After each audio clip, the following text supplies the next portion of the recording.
introduce you just in case, because I want to make sure that everybody who watches afterward gets to know a little bit about who you are. So to just recap it, what we're talking about today is the stereotype of abused women and how people just tend to love to stick it in this little box. Abused women always come from a certain economic class. They always are uneducated. They always don't work. They have no skills. They are completely dependent. They don't know how to make money. They don't know how to take care of themselves. They're always of a certain race. They're always, immigrants. They like to put all these things out there as to what an abused person looks like, and particularly on abused women. And Sherry and I met kind of talking about the fact that very strong, independent women are abused all the time. And, all abuse is wrong, and all abuse has different problems in trying to leave. But there's something about that strong, independent woman trying to come out and say, look, I actually was abused, and I'm strong enough to step out and say that I was, and make a change in my life about it. And Sherry and I started talking really about that. So I know we're kind of getting started late after Instagram booted us off, but just want to give you a little bit of background on Sherry, because what she's doing and what she's done in her life and how she's pulled through is absolutely wonderful. So Sherry Hatchter is on a mission to help women recover and heal from abusive relationships. She actually trained as a healthcare provider with a bachelor's in business, and she has over 20 years of experience in creative leadership, strategic planning, and speaking with women to assist them with wealth, health, and rebuilding their confidence. She's helped women to discover, develop, and deliver themselves from pain to actually having a plan and moving forward. And she has learned that anything that costs you your peace is just too expensive to keep. And that's one of my favorite Sherry quotes to my heart. Sherry, you have a wonderful story, and that's what really drew me to you when we first started talking. Why don't you just share your story a little bit with the audience? Okay. Basically, it was phenomenal. I was in a relationship for 10 years, about 10 years, and it was actually one of the best relationships that I've ever been in, or at least that I thought at that time. I'm very strong. I'm very independent. I'm a go-getter. And I've been like that pretty much all my life. And so I worked, and I met this, at that time, a wonderful gentleman, and we ended up getting married. And it didn't turn out like I thought. And so I lost myself in the relationship. Mind you, being strong, I didn't think that I would ever be involved in an abusive relationship. And let me clarify, when I say abusive, it was more verbal. He never hit me, not once or anything like that, but mentally and draining. It just tore me apart through the years. And with me not even recognizing what was going on, because as I said, I was a go-getter, so I was more into making sure the house was right. I was working, his needs were taken care of, and just being an all-around provider. So things got away from me without even knowing that they were getting away from me. So time went on, and I started to paying attention to just behaviors and patterns and things of that nature. And by that time, years have passed because I was just lost in the marriage. I lost myself. So I began to figure out just what I needed to do, and I started to come up with a plan near the end to how to either fix it, which from research after the fact, I realized that what I was dealing with was unfixable. I needed to save myself, and so that's what I did. Awesome. How'd you get to that point where you decided that things were unfixable? The patterns. Honestly, the patterns, they kept repeating themselves. I kept saying over and over, things need to get better. Let's go to counseling. That was denied. Let's do this. Let's go get some help. Everything was just being denied. And I just knew that I was fighting a losing battle with even not knowing what I know now after the research and studying different behavior patterns. I had no idea at the time that it was unfixable. Yeah, absolutely. I feel like everyone says the last time a million times. You know, this happens again, they apologized again. This is the last time, I'm not dealing with it again. Yeah. Then your years, decade down the road, and it's still happening. Yes. So, you know, you're educated, you have your job, you're killing it outside of the house, you're killing it in the house, and it's still not making it better. Why is that common stereotype that doesn't fit you? It's not what we normally think of as an abused woman. Why is the stereotype of abused women so dangerous and so wrong? Um, because I think it comes and it stems back from society. I just think it's society that says, okay, she's uneducated, she has many children, she doesn't want anything for herself, or her husband or her boyfriend or friend is frustrated, and they just don't want to put up with that. And they take it out on their mate. I think, honestly, it's just a stigmatism that's been put on women as a whole. And strong women never, not all, but most of us believe that it's something that can never happen Right. because we're out doing what we're supposed to be doing. So why would I have ever thought that I was in an abusive relationship when, you know, my bills are being paid? Sometimes I'm being treated decent, sometimes not. So I would never think that, you know, I'm in an abusive relationship. But I have learned that abuse of relationship is wording too. It doesn't have to be physical. Emotionally is very damaging. And I'm actually at the point of healing myself from that and learning me all over again. So that is so exciting for me because I can genuinely say I'm happy and I'm with myself. You know, I've had strong, supportive friends, even friends that live out of town. They call and they check on me, and I'm happy. As I learned from my daughter, it's like I jump in my bed, rub my feet together, and just happy. I love that. And I think it's so important because you said you're learning to find yourself because you lose yourself in a lot of this. You know, it's especially when we talk about being strong and out there and doing everything right. Mm-hmm. But then in the house, it's completely different because, like you said, you're completely in love, and that tends to, you know, you start to change a little bit here, a little bit there. I think somebody, I think it was this week or last week, was talking about how they chiseled little pieces of themselves, you know, through the relationship, through the marriage, until they felt like they were, you know, fitting that puzzle together, and at the end they didn't know what that piece of them looked like anymore. It was so different. Oh yeah, So, yeah. yes, you've got to put yourself back together. I mean, in that span of time, I lost a lot of me because I started to mirror him, not the behavior, but just whatever would make him happy, whatever he wants to do, his interests, just to keep the peace around the house. So when this is like 10 months for me now, so it's like, oh my goodness, I do enjoy this, you know, and I'm happy for no reason, just to be happy, you know. I'm just happy because it's like I see myself coming back to who I really was before I even entered into a relationship of that sort. Right. And not, you're not happy because of no reason. You're happy because you're wonderful and we all love you. So I don't know why that's no reason. Well, I Oh guess, you know, man. it is a reason. You know, I'm waking up every day, I'm breathing every day. You know, I have family that love me and support me. So yes, there is a reason, but I guess when I was saying no reason, it's not like I went out and purchased myself something. I just wake up and there's joy, you know, joy within now, you know, and God has really, really been with me. You know, I could have not done any of this without God and prayer. You know, I definitely believe in prayer, and I believe that those that seek Him will find Him, especially in a time of need. There's no other way for me to put that because I was really down and depressed, and I needed some guidance, and I definitely got it. My story ended really well, really well. Awesome. And it's not even over. I love it. Well, tell me why do you think that strong-willed women, independent women are actually targets of narcissists?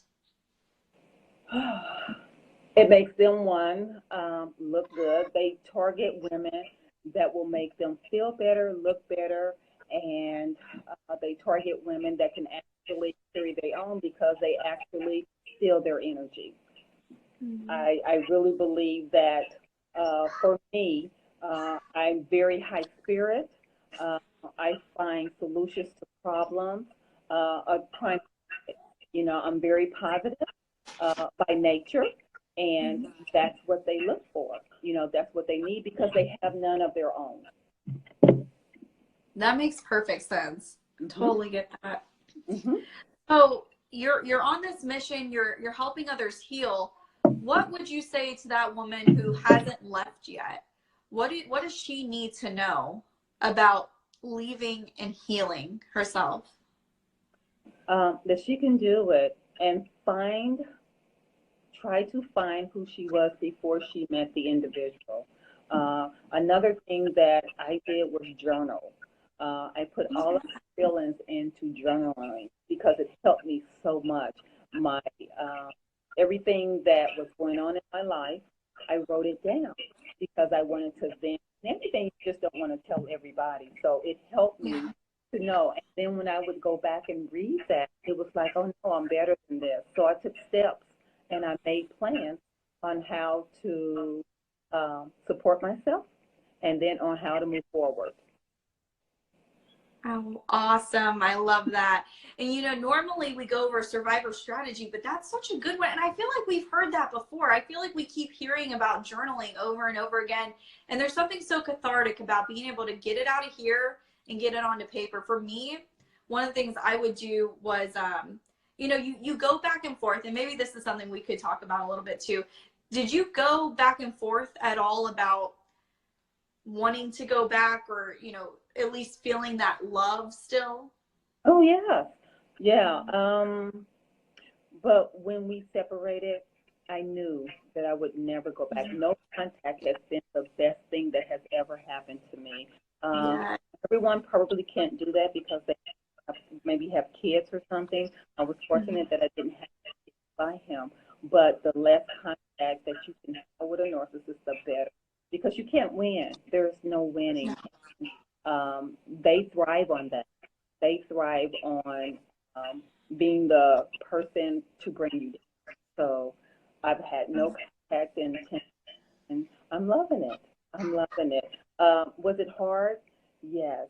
Um, Change is hard, and then it gets messy in the middle, but then at the end, so that's what happened.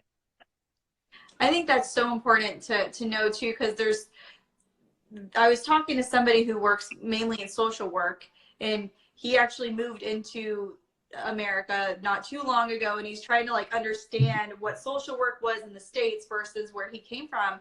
And one of the things he was saying is like women just go back and go back. And he obviously was not Survivor. He didn't go through any of that, and we kind of had that talk. But we get so many women who say, "But I still love them. I still love them. I still love them."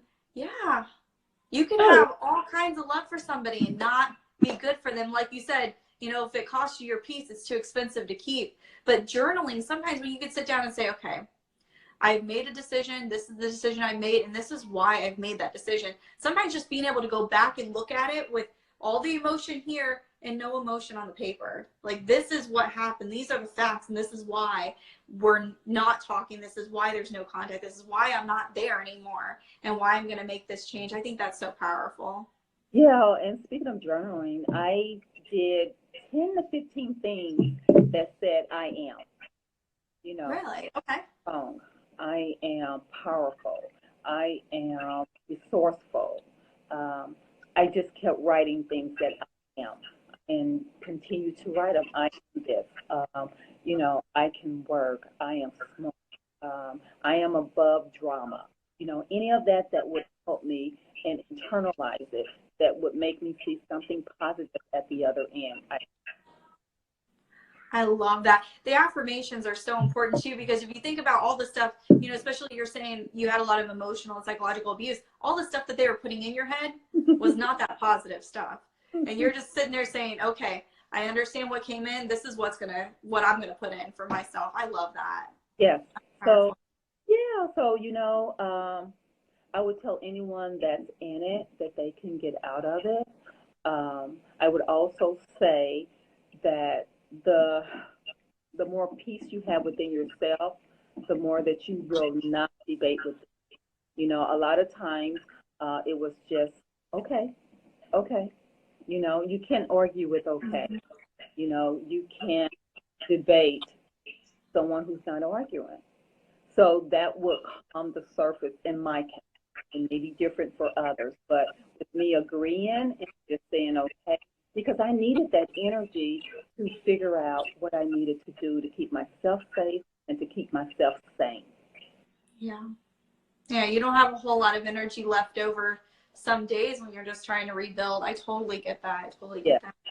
yes. So I have to kind of brag on Sherry a little bit because I have this thing where I don't think there's any life before 5 a.m. Sherry, tell them tell them when you get up and why you get up like that. Because this is so important. Yesterday we were talking about how important this was in her healing, and it has really good physical benefits for PTSD and a lot of the emotional and mental things that we have to go through and recover from. What are you doing at 4 a.m.? Tell them. I see one of my friends on Tanya. Hello, Tanya, and she pretty much knows what I do.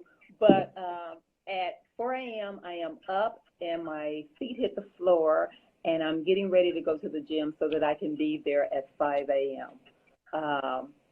And I work out from 5 to 6. And even when I'm not at the gym, I am up reading something positive to start my day off, just to put it in my subconscious. Start my day off with something positive. I don't watch the news in the morning, and that's just what I don't do because Mm-hmm. I don't want to start my day with negative information.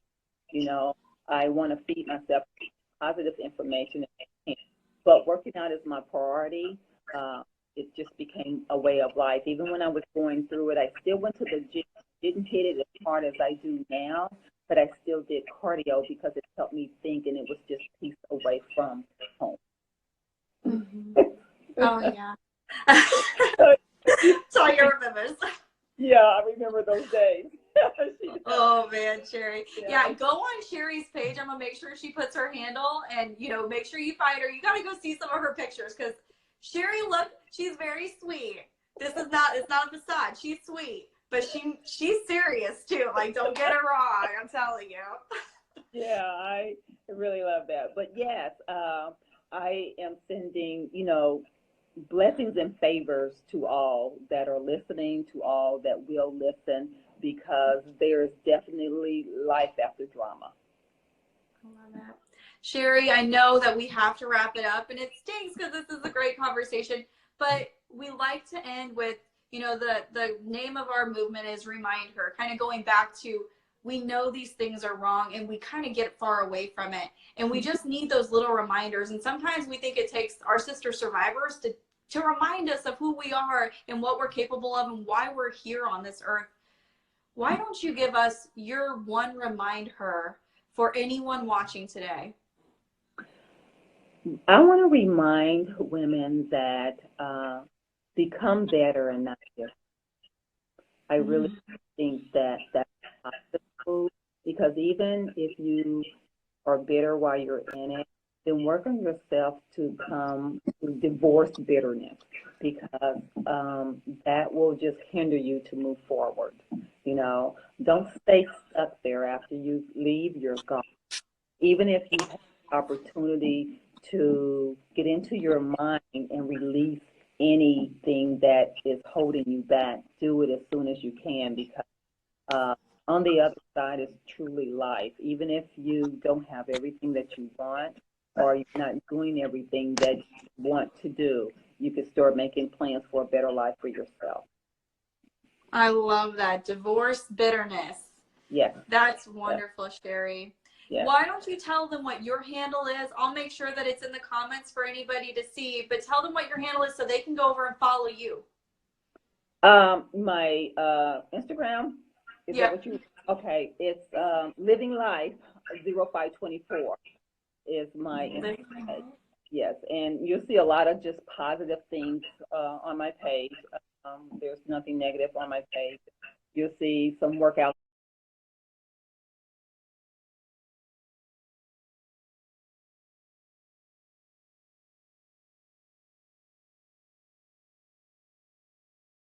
you'll see some workout things. But yes, if you need some positive reinforcement, read some of the quotes that some people have put on Instagram that have made me stronger as I was going through my ordeal. Awesome. Sherry, thank you for your strength, Well, for what you're doing, for getting out there, and don't stop. We're here for whatever you need. You've got all of us at Remind Her Movement. You got everyone on the page. We love you. Thank you so much for doing this with us. Thank you for having me. Thank you for having me. Have a good evening.